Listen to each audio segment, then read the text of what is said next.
అరే బాప్ ఇవాళ సండే ఉంది, మంచిగా కొంచెం ఎంటర్టైన్మెంట్ అయ్యాం. జబర్దస్త్ అని ఏదైనా చూసుకున్నాం. ఖర్చులు బాగా పెరిగిపోతున్నాయిరా. నువ్వు కూడా కొంచెం ఏదైనా జాబ్ చూసుకుంటే బాగుంటది. ఏంది నేను జాబ్ చేసుడా? అరే నాకు అవసరమే లేదురా భయ్. అరే నీకు ఖర్చులకు పైసలు ఎక్కడి నుంచి వస్తున్నాయి అనుకుంటున్నావు? అయ్యారా నేను జాబ్ చేస్తేనే నీకు పైసలు వస్తున్నాయిరా భయ్. నా పైసలతోనే నువ్వు ఎంజాయ్ చేస్తున్నావు. ఈ సోఫా, టీవీ, ఆ డైనింగ్ టేబుల్, ఇంట్లో మైక్రోవేవ్ వాళ్ళ పైసలు అనుకుంటున్నావు నయ్యవన్నీ. అరే నేను ఇవన్నీ ఓళ్ళు కొనమంటారా? నేను కొనమని చెప్పినా? నాకు అవసరం లేదు, అమ్ముకో ఇవన్నీ. నీ హ్యాపీనెస్ కోసం, నీ స్టేటస్ కోసం నువ్వు అనుకున్నావు. నేను కొనమని చెప్పినా? నాకు అవసరమే లేదు. మా అయ్య ఉన్నాడు, మా అయ్య నాకు బుక్కడు తిండి పెడతాడు, తింటా తిరుగుతా. నువ్వు నాకు చెప్తున్నావు ఇవన్నీ నేను కొన్నా అని. రోజు పొద్దుగల నువ్వు నాన్న చాయ్ కావాలంటారు, పాలెగడికి వస్తున్నాయి. పొద్దున్న లేచి నేనే వింటున్నా చిన్న కొడుకుని. ఇట్లా సిలిండర్ అయిపోతే వాళ్ళు తీసుకొస్తారు, నేనే తీసుకొస్తాను మోసుకొని భుజం మీద. ఇంట్లో ఏదైనా ఎలక్ట్రిషియన్ ప్రాబ్లం అయినా, ప్లంబింగ్ ప్రాబ్లం అయినా నేనే తీసుకొస్తారా ప్లంబర్ ని?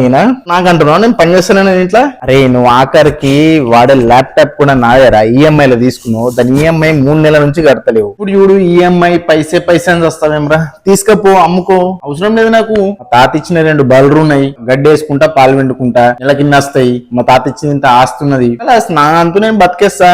ఉన్న రోజులు మా అయ్య నాకు ఇంత తిండి పెడతాడు. మా అమ్మకు నేను అప్పుడే చెప్పిన, ఎత్తకుండలే దొరికిండు అని ఎత్తుకరాకుర్రే, మన పాన మీదకి వస్తుంది అని చెప్పిన. తింటరా? ఇప్పుడు చూడు ఎట్లయితున్నది.